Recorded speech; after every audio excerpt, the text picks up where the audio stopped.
Hello guys ulit. Ayan, di pa tayo nakaligo dyan guys. Bagong gising lang tayo. So for today's video ay gagawa po tayo ng melon ice cream. So nag-viral po ito kaya ayan, try natin kung maano talaga siya na magiging ice cream. So ayan, kinudkod ko na po yung melon dahil nilagay na po natin siya sa freezer guys. Ayan. So nagyayelo na po ang ating melon. So nilagyan ko lang po siya ng liquid milk po para po i-mix natin or lumambot po ang ating melon.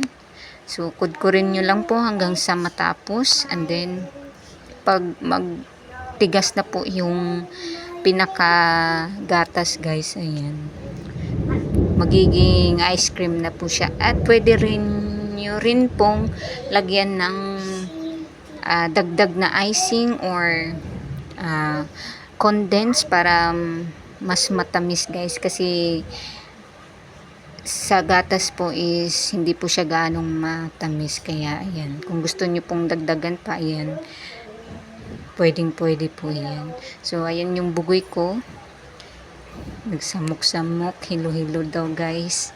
So ngayon lang ulit naka-vlog dahil panay po ulan dito. Ayan, ingat po tayong lahat dahil sunod-sunod po ang ating bagyo ngayon.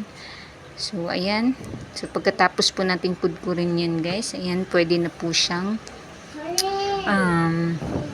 kainin. Ayan, so bugoy ko, oh. Hello daw guys. So ayan po, tumigas na po siya. So ayan, medyo hindi po siya ganong matamis kaya nilagyan ko po ng asukal ang ating ice cream melon. Ayan.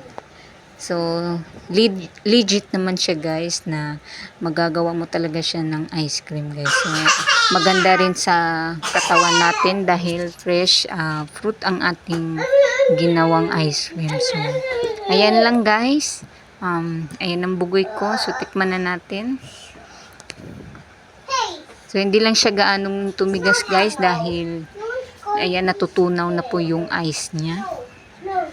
So yun lang po, and thank you for watching, and don't forget to subscribe to my channel, and thank you sa ating mga supporters po. Love ya.